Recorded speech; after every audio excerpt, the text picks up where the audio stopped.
everyone? How many of you have been forced to come here? Time pass? Honest. So we'll play a quick game before we start. So why don't you all please stand up? I will just ask a few questions, very simple ones. If the answer to the questions is yes, you can sit down. Please, everyone. आते ही परेशान कर दिया, I know. Great. So how many of us have slept less than 4 hours last night? 4 to 6. No, you can sit down. If the answer is yes, you can sit down. 4 to 6 hours?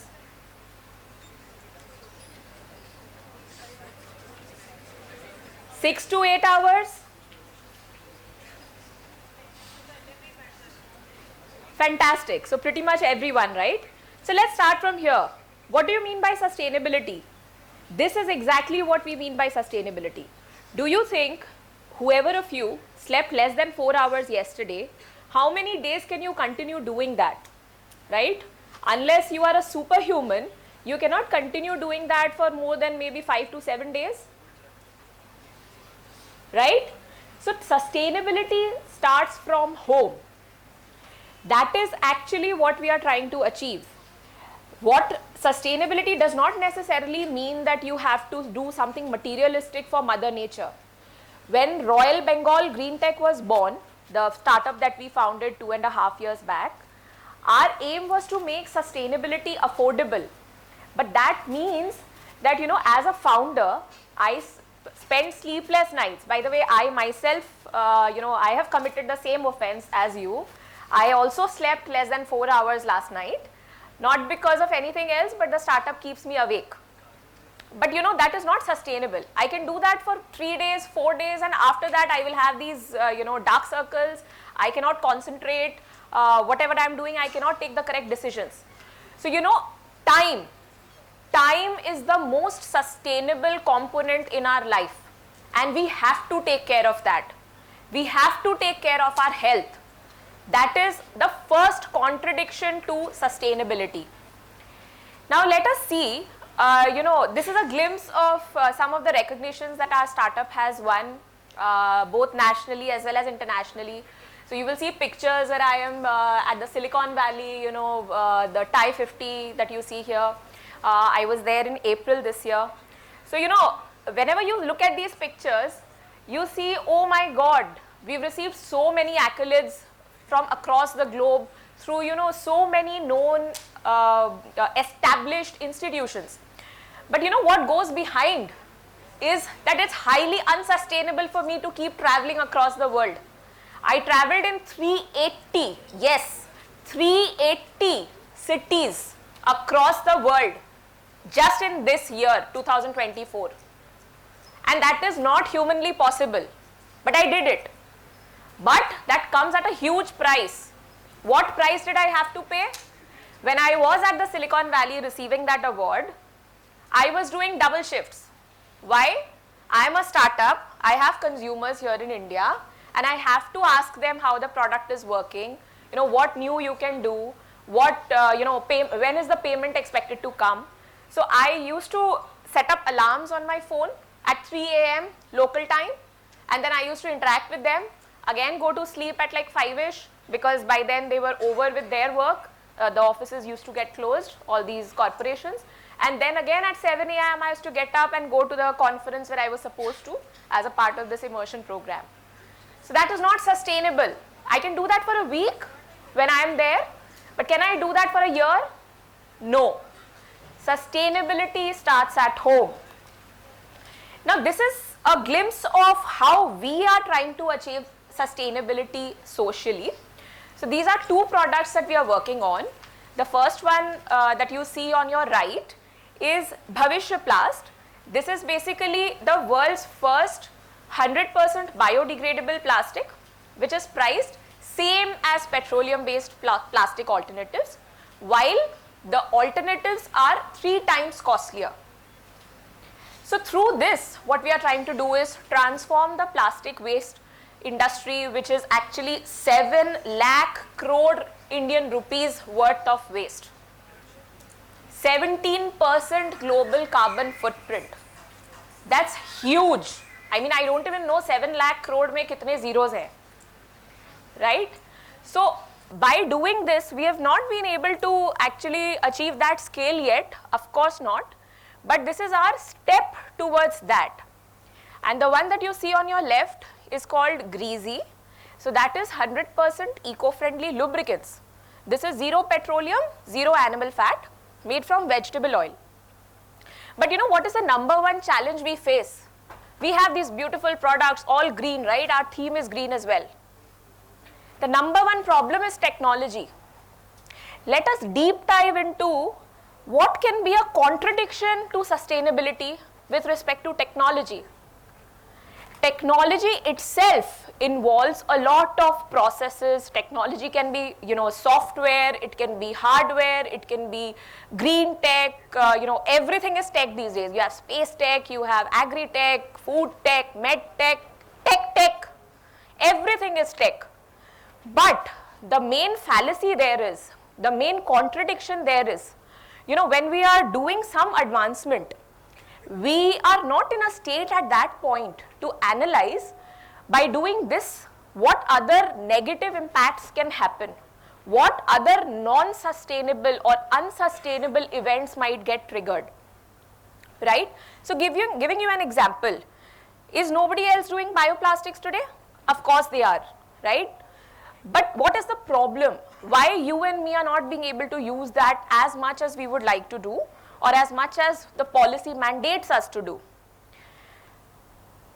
The major problem is, let's say the cornstarch based bioplastics that are available today, and they are 90 to 95% of the market that works on bioplastics. The technology is imported because, like many other technology innovations, the origin of this technology innovation was US and Europe.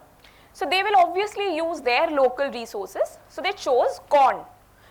Corn is a food, right? It's food for many. So if you start using that, the price of food will go up.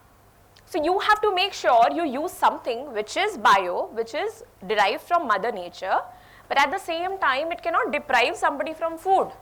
So we chose agri-waste. So that is how we bring about a balance. But honestly speaking, can we replace the toothbrushes, the shoes, the mobile phones, the laptops, the cars, any and everything from head to toe that we wake up in the morning, the first thing we do is look at our mobile phones? Can we reduce that? Can we eliminate that using these bioplastics today? The answer is no. So if the answer is no, what else can we do? The problem is that we do not know how to optimize our consumption. If I ask you the reason why many of you, maybe 30 to 40% of you have slept less than 4 hours yesterday, the answer, number one answer would be, I was watching some new web series on Netflix. I'm actually glad to see you say a strong no there, because I wasn't. I mean, I've lost the luxury to watch Netflix for the last 2.5 years. But, that is the major bottleneck. That's a conflict. That's a contradiction to sustainability. Because we do not know how to optimize consumption. We overconsume resources. We do not know how to optimize that. And hence, we do not know where, that particular event becomes unsustainable for us.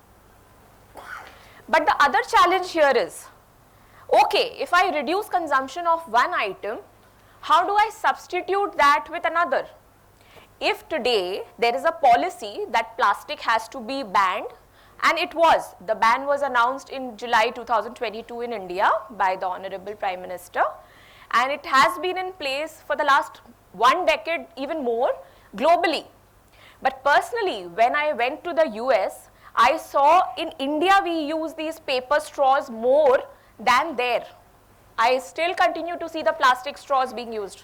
I still continue to see normal, the polythene carry bags being used. Whereas in India, you will see many, all these events and conferences is a must that you will get paper bags or some sustainable bags, jute bags maybe, or cloth.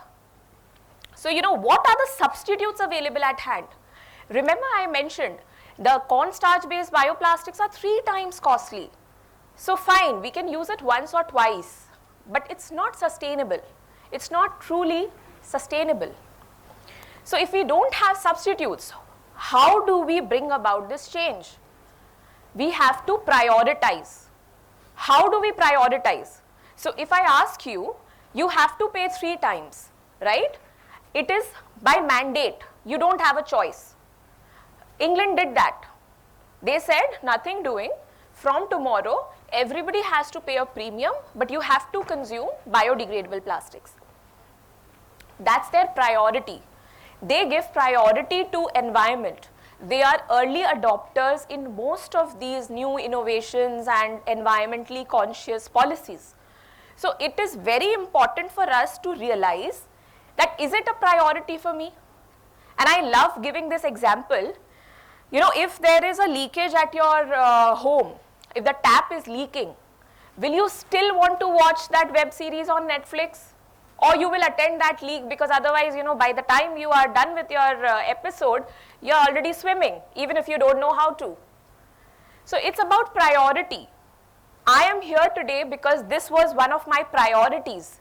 Coming here, speaking to you, sharing my journey, that's a priority. I have too many conflicting priorities at the back.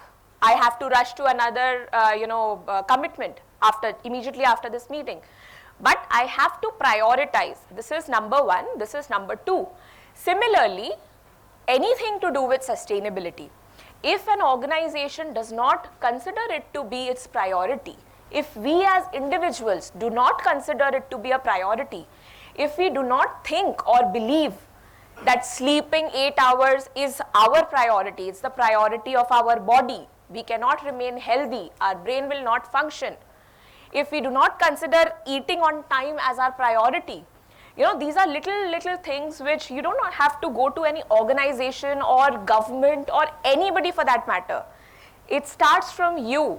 It starts from you and me. Priority. But you know what can compel priority? Policy. So remember I mentioned that unless you have a mandate, yes, you have to pay 3 times, but you have to use bioplastic. Unless you have that kind of a mandate, it becomes very challenging for setting those priorities. Because we are so comfortable using and living the way in which we are, we don't want that change. I personally am very, very averse to change. I have a lot of resistance. I need to self-motivate myself a lot before I do anything which is apart from the status quo that I have been doing for the last couple of months, weeks, days, etc. Even when I decided to start up RBG, it took me a good 6 months time to convince myself, to pitch to myself, you know, am I ready to come out of that golden cage, getting a fat paycheck every month in my bank account, traveling the world? Am I even willing to do that? Is it worth it? So once you are pushed into it, you know, you don't have any workaround. You cannot go back. You can only move forward, right? So policy plays a big, big role. But at the same time, whatever, you know, points we discussed, everything has to be taken into conjunction before we say anything is sustainable in this world. So it is our initiative, you know, in our very, very little bit that we can do for the social impact, for people, for the world, for ourselves. It's our very, very basic initiative, and you know, our vision is if we can empower at least 100 families and bring about this change in another 10 years, I think we can do a great job with that. Thank you so much.